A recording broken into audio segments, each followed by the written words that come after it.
안녕하세요. 지난 회차에서 우리는 단어 형성에 대해 학습했습니다. 어근과 접사 또는 어근과 어근이 합해져서 새로운 단어가 만들어진다고 했습니다. 어근과 접사가 결합된 단어는 파생어이고 어근과 어근이 결합된 단어는 합성어이죠. 이렇게 만들어진 단어는 국어사전을 보면 50만 개가 넘습니다. 이렇게나 많은 단어를 깔끔하게 정리할 수는 없을까요? 다음 자료를 보면서 생각해 봅시다. 만화에 나오는 학생은 수많은 과일이 놓인 책상 위에서 한 과일을 집어들고 어느 바구니에 넣을 것인지 고민하고 있습니다. 학생이 들고 있는 과일에는 달다라는 단어가 쓰여 있고 3개의 바구니에는 명사, 형용사, 동사라고 쓰여 있습니다.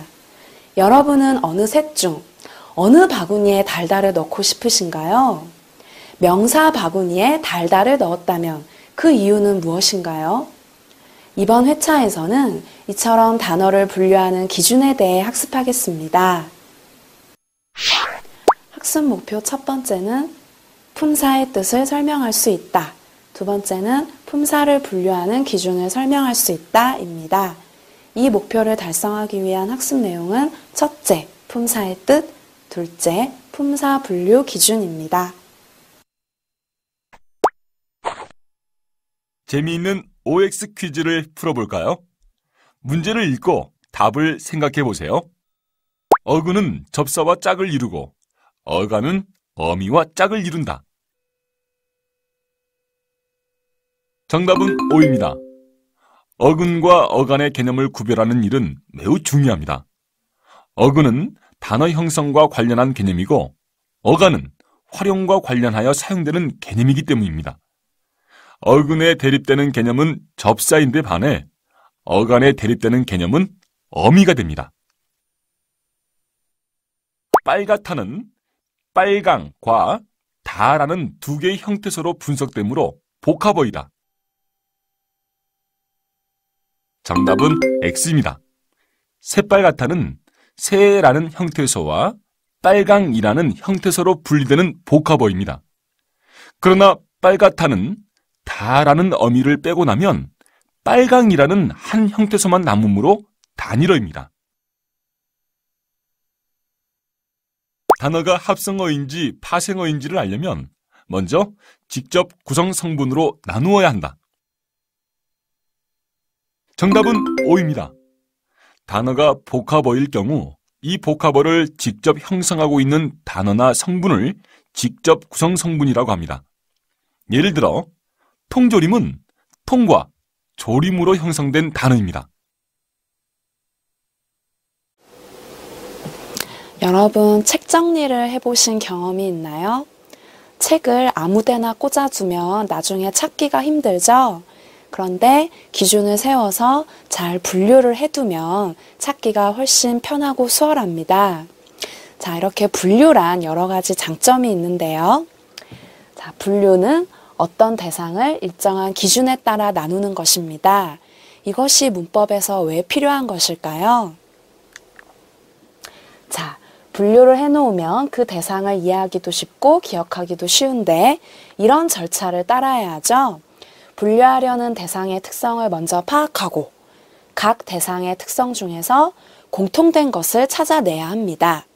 그 다음에 공통 특성에 따라 분류 기준을 세워야 하는데요. 자, 오늘 우리가 구체적으로 이 절차에 따라서 분류를 한번 해볼 겁니다. 자, 도대체 무엇을 분류하는 것일까요? 자, 문법 시간이니까 당연히 단어를 분류하겠죠?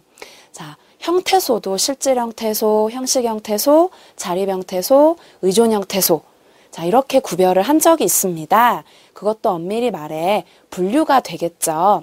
자립성의 기준에 따라 자립형태소, 의존형태소, 실질적인 뜻에 따라 실질형태소, 형식형태소. 자, 그럼 화면에 제시되어 있는 이 단어를 한번 분류해 봅시다. 자, 여러분이 어떻게 분류하실지 궁금한데요. 자, 달콤하다, 축구, 야구, 짭짤하다, 농구, 매콤하다, 배구, 시큼하다.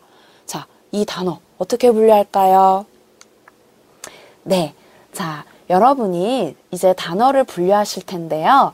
이 단어는 언어를 이해하는 데 도움이 됩니다. 단어를 분류하면. 그리고 이제 그 단어를 분류한 것을 품사라고 하는데요. 자, 이 단어의 경우는 자, 학생들이 보면 이제 가장 먼저 이렇게 얘기를 합니다. 달콤하다, 짭짤하다, 매콤하다, 시큼하다. 이것은 맛에 관한 단어다. 그리고 축구, 야구, 농구, 배구. 이것은 운동 경기에 관한 그런 단어다. 이렇게 해서 구별을 하는 경우가 가장 많았고요. 자, 이제 문법 시간이니까 이제 의미도 중요하고 이제 형태를 볼 수가 있습니다. 달콤하다, 짭짤하다, 매콤하다, 시큼하다. 이것은 모두 변하는 단어죠. 그죠? 달콤하네, 뭐 짭짤하고, 매콤하지, 시큼하네, 이렇게 변합니다. 그에 반해서 축구, 야구, 농구, 배구는 변하지 않죠. 고정돼 있습니다. 자, 이것을 보면 그런 성격으로도, 그런 분류 기준으로도 우리가 구별을 할 수가 있습니다. 자, 그래서 오늘은 이제 단어를 성질이 공통된 것끼리 모아서 분류해 놓은 단어의 각 갈래인 품사에 대해 학습할 것인데요. 오늘 우리가 배울 단어들을 도대체 어떤 기준으로 분류할 수 있고 그 분류한 것 가운데서 품사는 어떤 것이 나오는지 한번 탐구해 보도록 하겠습니다. 국어사전을 보면 우리말 단어는 적게 잡아도 50만 개 이상이 됩니다. 현재 우리나라에서 가장 큰 국어사전이 표준국어 대사전인데요. 그 표준국어 대사전에는 50만 개가 넘는 단어가 실려 있습니다. 우리가 실제 국어 생활에 흔히 사용하는 단어는 5만 개 이상입니다. 이 단어들을 성질이 공통된 것끼리 모아서 갈래를 지어 놓으면 훨씬 찾아보기 수월하겠죠? 50만 개가 넘는 단어를 하나하나 1부터 50만 개까지 기억하는 것보다는 50만 개의 단어를 성질이 공통된 것끼리 분류해서 모아놓으면 어떤 갈래를 봤을 때 이 단어 외에도 다른 단어가 있겠구나. 그리고 이 단어는 이 품사에 속하니까 그런 성질을 가졌겠구나. 짐작하기도 쉬울 거고요. 그래서 이렇게 공통된 것끼리 그 성질이 공통된 것끼리 모아 갈래를 지어 놓은 것을 품사라고 하는데요. 자, 품사의 개념 정확하게 기억합시다. 공통된 성질을 가진 단어끼리 모아놓은 단어의 갈래입니다. 자, 그럼 우리가 이제 실제로 여기에 제시된 단어를 분류할 겁니다.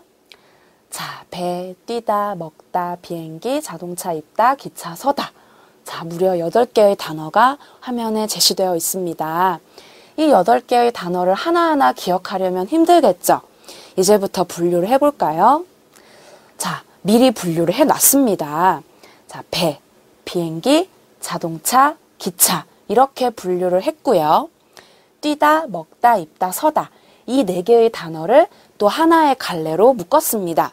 자, 지금 2갈래로 분류를 했습니다.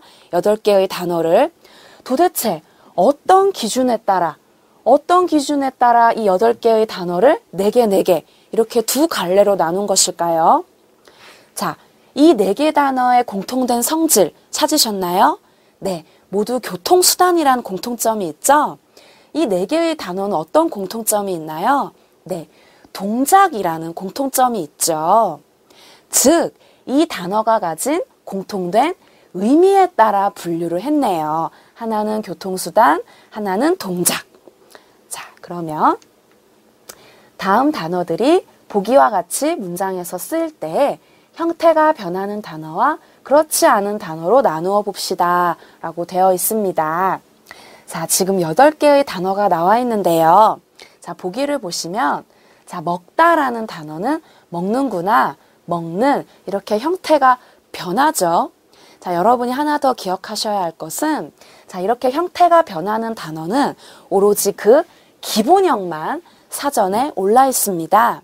이런 형태 변화까지 사전에 다 실으면 이 세상에 종이가 남아있지 않을 것입니다. 자, 기본형만 사전에 실려 있다는 거 꼭 기억하시고요. 자, 먹다는 이렇게 변하는데 산은 어때요? 산은 그 어떤 상황에서도 변하지 않습니다. 산이죠. 자, 그럼 이 단어들을 이제 형태가 변하는 단어, 변하지 않는 단어로 나눠보겠습니다. 형태가 변하는 단어, 줄여서 가변어라고 합니다. 자, 마시다, 걷다, 뜨겁다, 슬프다 이런 단어가 있죠? 자, 다로 끝나는 단어는 모두 형태가 변합니다. 자, 다가 바로 기본형을 끝맺는 말이죠. 자, 두 번째, 형태가 변하지 않는 단어, 불변어입니다. 자, 다로 끝나지 않는 단어, 컴퓨터, 백두산, 빗자루, 공원 이런 단어는 그 어떤 경우에도 형태가 변하지 않죠? 자, 그리고 이제 세 번째, 다음 단어들을 보기에 밑줄에 들어갈 수 있는 단어와 들어갈 수 없는 단어로 나누어 봅시다 라고 했습니다. 자, 보기를 보시면 높은 곳에서 바라보니 경치가 밑줄 좋다 이렇게 되어 있네요. 자, 여러분 아주 쉽게 찾으셨을 것 같아요. 이 밑줄에 들어가면 어색한 단어 눈에 보이시죠? 밑줄에 들어갈 수 있는 단어, 네, 매우, 정말, 무척, 매우 좋다, 무척 좋다, 정말 좋다. 아주 자연스럽습니다. 한국 사람들이 이렇게 얘기를 하죠. 그런데 색종이 자전거 너희, 만약에 색종이 좋다, 자전거 좋다, 너희 좋다. 물론 자전거 좋다는 자연스럽지 않느냐 생각할 수도 있는데요. 경치가 자전거 좋다. 말이 안 되죠. 자, 이렇게 밑줄 그은 부분에 들어갈 수 있는 단어, 없는 단어, 이렇게 또 단어를 나눌 수가 있네요. 자, 이제 품사의 개념이 나오는데요. 단어를 의미, 형태, 기능에 따라 나눈 갈래입니다. 여러분이 지금까지 저와 한 이런 단어 분류 연습, 여기에서 이미 의미, 형태, 기능이 다 나왔습니다. 자, 우리가 첫 번째로 분류한 단어, 자, 이렇게 분류를 했었죠. 의미에 따라 분류했습니다. 교통수단, 동작, 그리고 두 번째, 자, 형태가 변하는 단어, 그렇지 않은 단어, 분류 기준이 뭡니까? 형태죠. 자, 그리고 밑줄에 들어갈 수 있는 단어, 들어갈 수 없는 단어, 이것은 기능입니다. 자, 밑줄에 들어갈 수 있다는 건 뒤에 나오는 말을 꾸며줄 수 있다는 것입니다. 보기에서는 매우, 정말, 무척만 뒤에 나오는 단어를 꾸며줄 수 있죠. 이것이 바로 기능입니다. 역할, 그 단어가 문장 속에서 하는 역할, 그것이 기능입니다. 그래서 우리가 기능에 따라 단어를 이렇게 분류했었죠. 자, 단어를 분류하는 기준 다 나왔습니다. 의미, 형태, 기능에 따라 나눈 갈래. 이렇게 해서 우리나라의 학교 문법에서는 명사, 대명사, 수사, 조사, 동사, 형용사, 관형사, 부사, 감탄사 이렇게 9가지로 분류를 하게 되는 것입니다. 50만 개가 넘는 단어가 단 9개의 품사로 분류되다니 놀랍지 않나요? 모든 분류가 그러하듯이 품사 분류도 일정한 기준이 있습니다. 품사 분류의 기준으로는 흔히 형태, 기능, 의미를 드는데요. 실제로 품사를 분류할 때에는 이 3가지 기준을 순차적으로 적용하는 일이 많습니다. 먼저 형태의 변화에 따라 가변어와 불변어로 나누고요. 가변어는 동사나 형용사처럼 형태가 변하는 단어들을 말합니다. 불변어는 형태가 변하지 않는 단어입니다. 다음으로 가변어와 불변어를 기능에 따라 체언, 수식언, 독립언, 관계언, 용언 등으로 나눕니다.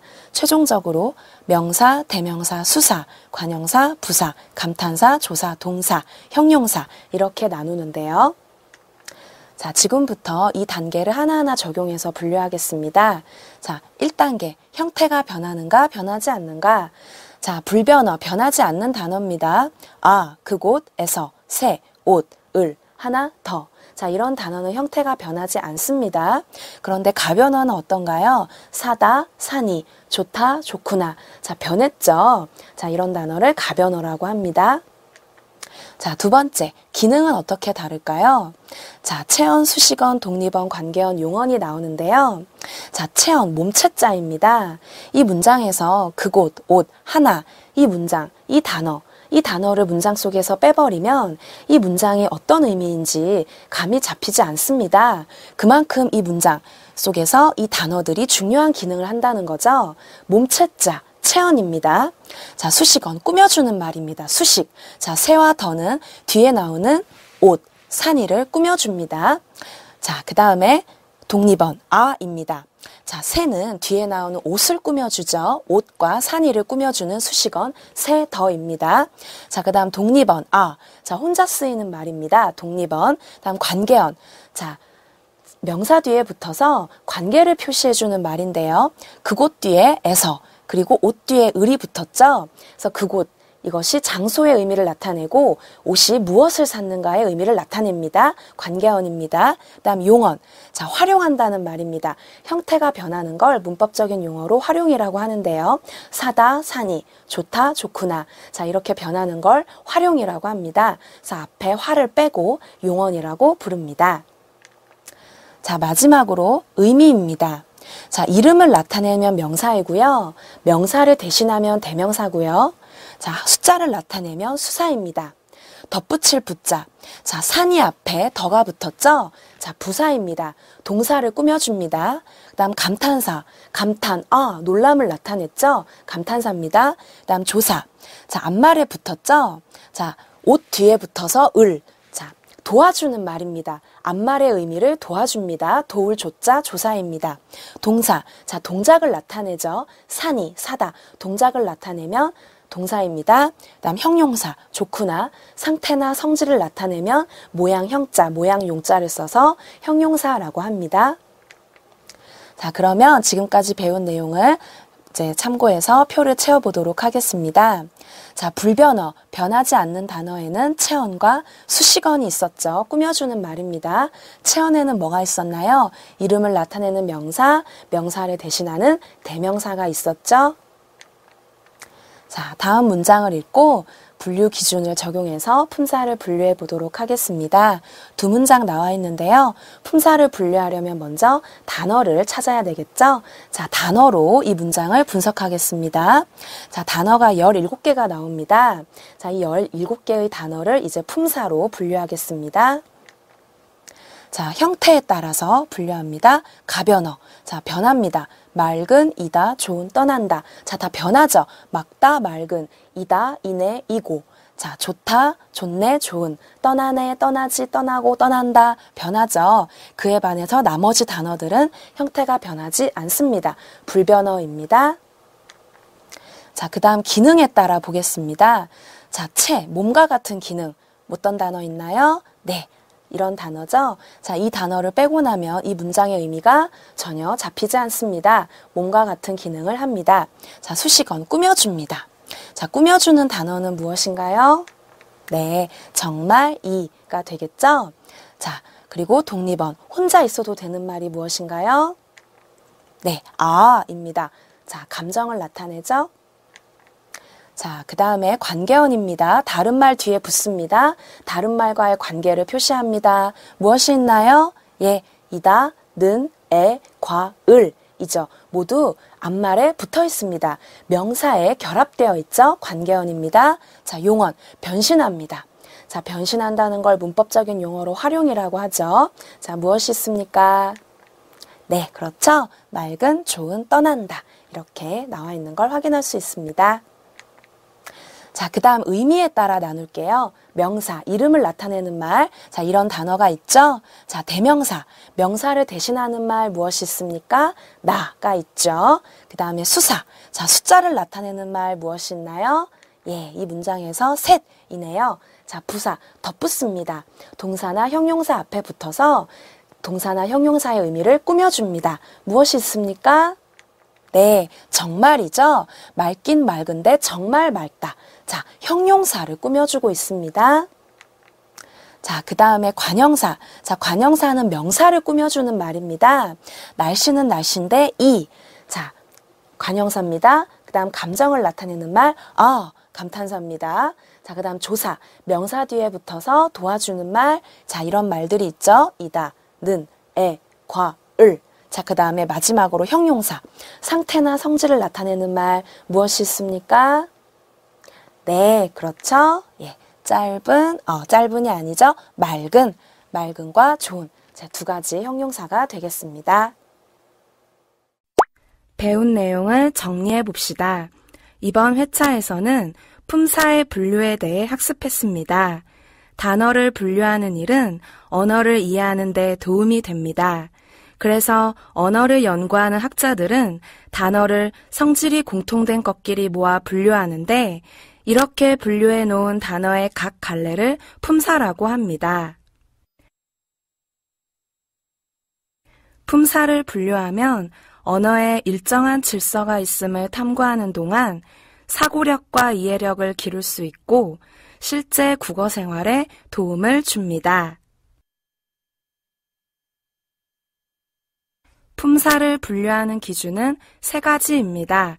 첫째, 형태에 따라 불변어와 가변어로 나누고 둘째, 기능에 따라 체언, 수식언, 독립언, 관계언, 용언으로 나누고 셋째, 의미에 따라 명사, 대명사, 수사, 관형사, 부사, 감탄사, 조사, 동사, 형용사로 나눕니다.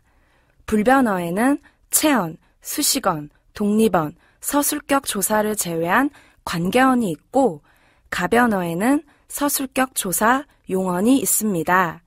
체언에는 명사, 대명사, 수사가 있고 수식언에는 관형사, 부사가 있고 독립언에는 감탄사가 있고 관계언에는 조사가 있습니다. 용언에는 동사, 형용사가 있습니다. 밑줄친 부분의 품사는 무엇일까요? 자, 문장을 보시면 형태가 다 똑같죠? 그런데 품사가 다릅니다. 자, 잘 보시기 바랍니다. 자, 보시면, 자, 웃음, 앞에 웃음은 뒤에 조사가 붙어 있고요. 자, 뒤에 웃음은 웃다, 웃네, 웃고처럼 활용할 수 있습니다. 나는 웃음을 웃다, 나는 웃음을 웃네, 나는 웃음을 웃고, 자, 변할 수 있죠. 자, 두 번째 문장도 마찬가지입니다. 자, 첫 번째 삶에는 조사가 붙을 수 있는데 두 번째 삶에는 살다, 사네, 살고 이렇게 활용할 수 있습니다. 나는 삶을 살다, 나는 삶을 사네. 자, 세 번째 문장, 나는 잠을 잠. 자, 잠을 잠에서도요. 자, 잠 뒤에 조사가 붙었습니다. 근데 두 번째 잠은요. 자다, 자네, 자고처럼 활용합니다. 자, 여기에서 성격이 다르다는 걸 알 수 있죠. 조사가 결합할 수 있으면 명사입니다. 명사는 체언에 속하죠. 자, 활용할 수 있는 말은 용언입니다. 자, 여기선 동작을 나타내니까 동사가 되겠죠. 형태가 똑같은데 이렇게 품사가 다르다는 거 꼭 기억하시기 바랍니다. 자, 그러면 국어사전에서 품사를 확인해 볼까요? 자, 아까 배웠던 문장인데요. 자, 이 문장에서 자, 단어가 나와 있죠. 이 단어의 품사가 이렇다고 하는데 정말 그럴지 국어사전에서 찾아보겠습니다. 자, 국어사전에서 아를 찾으면요. 저렇게 아 옆에 감탄사라고 나옵니다. 옷도 마찬가지예요. 명사라고 나오고요. 그곳도 대명사라고 나옵니다. 하나도 수사라고 나오고요. 더도 부사라고 나와 있습니다. 에서는 조사라고 딱 쓰여 있지요. 그 다음에 을도 조사라고 나와 있습니다. 자, 사다 동사라고 나와 있습니다. 좋다 형용사라고 나와 있죠. 자, 이렇게 표준국어 대사전에서 각 단어의 품사가 기록되어 있음을 확인할 수 있습니다. 보기를 바탕으로 조사에 대해 탐구학습을 해보았다. 학습의 결과로 적절하지 않은 것은 찾아보겠습니다. 자, 수능 기출문제를 풀어보면서 오늘 배운 내용 정리합니다. 자, 보기를 보시면요. 자, 밑줄이 그어져 있죠. 1번부터 볼게요. 기억에 깨서 에는 앞말이 각각 주어, 부사어의 역할을 하도록 하고 있군. 그렇습니다. 자, 주어와 부사어 이제 배울 텐데요. 자, 깨서가 붙어서 문장의 주인으로 기능하게끔 하고 있고요. 자, 집에. 자, 장소를 표현하고 있습니다. 장소를 나타내는 말은 부사어입니다. 1번 맞습니다. 자, 2번. 깨서는 니은의 이와 달리 존대 의미가 담겨 있군. 자, 한국 사람이라면 다 알 수 있죠? 할머니께서. 자, 동생 이외에 이와 달리 존대, 높임의 의미가 담겨 있습니다. 니은의 이는 동생이 아니라 형과 동생이의 결합하는군. 그렇습니다. 형이 만나고 동생이 만나고 따로따로가 아니라 형과 동생이 만난 거죠. 그래서 형과 동생의 이가 결합했다는 사실을 알 수 있습니다. 자, 4번.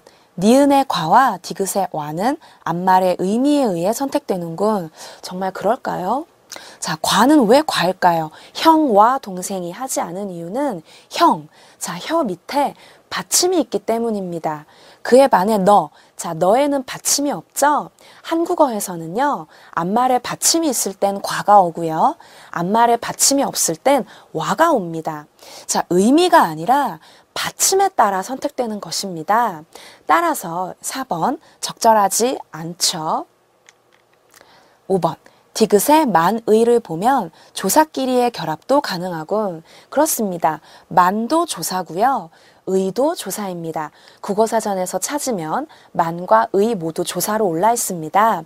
아, 조사끼리도 결합하는구나. 맞죠? 자, 적절하지 않은 것을 물었으니까 답은 몇 번인가요? 네, 4번이 됩니다.